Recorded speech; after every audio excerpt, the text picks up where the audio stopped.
Assalamualaikum warahmatullahi wabarakatuh. Perkenalkan, nama saya Maura Maharani dari kelas 10D.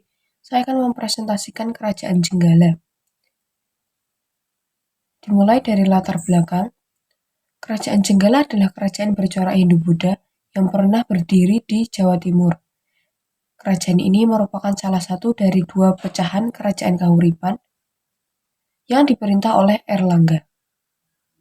Ibu kota Kerajaan Jenggala adalah Kahuripan yang terletak di lembah Gunung Pananggungan, sekitar Sidoarjo, Pasuruan, dan Mojokerto, Jawa Timur. Kerajaan Jenggala berdiri pada tahun 1042 setelah Erlangga membagi wilayah kekuasaannya menjadi dua. Kerajaan Jenggala berakar dari Kerajaan Kahuripan yang merupakan kelanjutan dari Kerajaan Medang, didirikan pada tahun 1042 oleh Mapanji Garasakan. Kerajaan ini muncul sebagai hasil pembagian wilayah oleh Raja Erlangga untuk mencegah perang saudara. Erlangga membagi kerajaannya menjadi Jenggala dan Panjalu, Kediri. Dengan Jenggala diberikan kepada Mapanji Garasakan, menjadikannya raja pertama kerajaan tersebut. Masa kejayaan Kerajaan Jenggala. Kerajaan Jenggala di bawah pemerintahan Mapanji Garasakan, yaitu pada tahun 1042 hingga 1052 Masehi, mengalami kemajuan ekonomi pesat, melampaui Kerajaan Kediri. Faktor utamanya adalah penguasaan lumbung padi terbesar dan bandar dagang strategis di Sungai Porong. Bandar ini menjadi pelabuhan besar yang ramai, menarik pedagang dari berbagai negara seperti Arab, Cina, Afrika, dan Thailand. Komoditas perdagangan meliputi hasil pertanian, logam, gading, kerajinan tangan, serta barang impor seperti beras dan kayu-kayuan. Kemansyuran Kerajaan Jenggala berpusat pada bandar dagang Sungai Porong yang strategis, bahkan menjadi yang terbesar setelah Sriwijaya. Posisi ini memicu konflik dengan Kerajaan Kediri, yang juga merupakan warisan Erlangga. Setelah Mapanji Garasakan wafat, pusat pemerintahan dipindahkan ke Lamongan.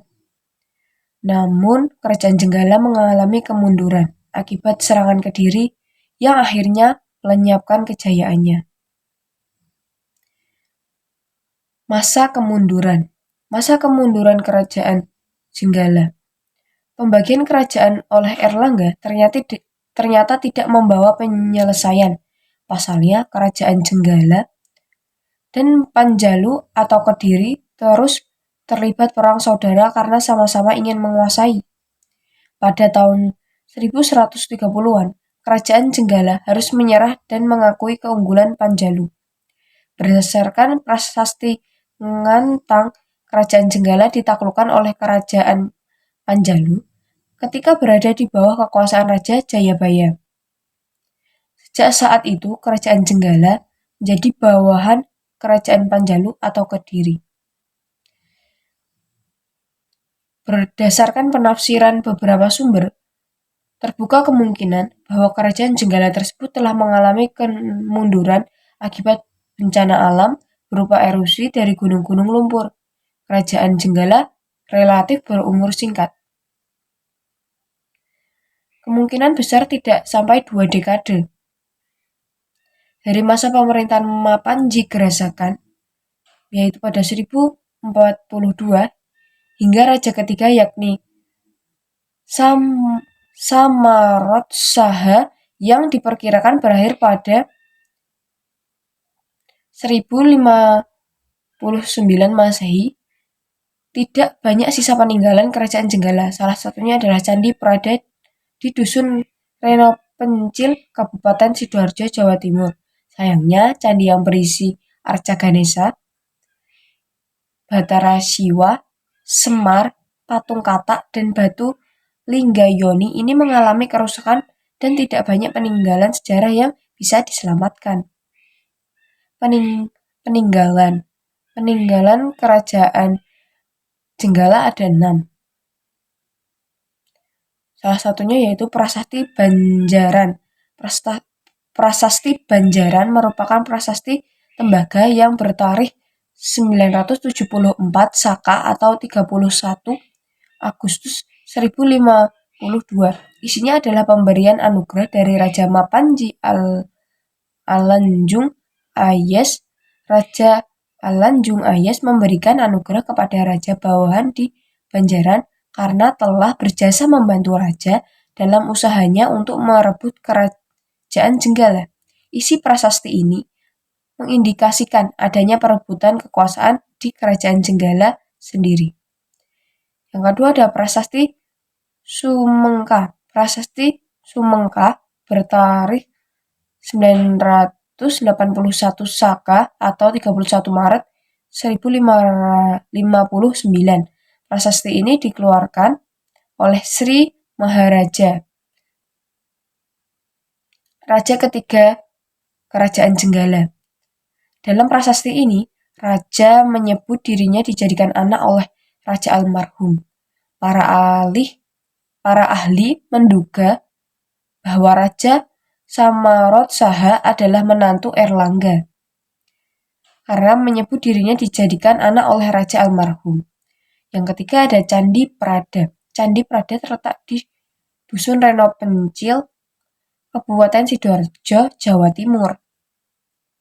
Sayangnya sisa-sisa bangunan candi ini sudah hancur dan tidak bisa diselamatkan. Dulunya pada situs Candi Prada ditemukan Arca Ganesha, Batara Siwa, Semar, patung katak, dan Linggayoni. Yang keempat, ada Prasasti Turun Hyang II. Prasasti Turun Hyang II memperingati pemberian tambahan anugerah kepada penduduk desa Turun Hyang. Sebelumnya dalam Prasasti Turun Hyang I disebutkan bahwa mereka telah mendapat anugerah dari Raja Erlangga. Anugerah kembali diterima oleh desa Turun Hyang atas jasa-jasanya membantu Mapanji Garasakan, raja pertama Kerajaan Jenggala. Angka pada prasasti ini hanya terbaca sebagian, namun para ahli meyakini angkanya adalah 966 Saka atau 1044 Masehi. Yang kelima ada prasasti Kambang Putih. Nama Mapanji Garasakan juga disebut dalam prasasti Kambang Putih, yang tidak diketahui angka tahunnya karena tulisannya banyak yang telah aus. Prasasti ini ditemukan di daerah Tuban, Jawa Timur. Yang terakhir ada Prasasti Malenga. Prasasti Malenga ditemukan di Desa Banjar Arum, Kecamatan Rangel, Kabupaten Tuban. Prasasti ini dikeluarkan pada masa pemerintahan Mapanji Garasakan, tepatnya pada 22 Agustus 1052. Prasasti Malenga memperingati pemberian anugerah dari Raja Mapanji Garasakan kepada penduduk desa Malenga yang telah membantunya dalam peperangan melawan Haji Linggajaya. Itu adalah beberapa prasasti Kerajaan Jenggala. Yang terakhir ada daftar pustaka. Sudah tertera dalam daftar pustaka sumber-sumber yang saya gunakan untuk menyusun PPT ini. Saya menggunakan sumber salah satunya adalah kompas.com, tirto.id, Sidon News, dan masih banyak lagi. Mungkin sekian presentasi dari saya, kurang lebihnya mohon maaf. Wassalamualaikum warahmatullahi wabarakatuh. Terima kasih.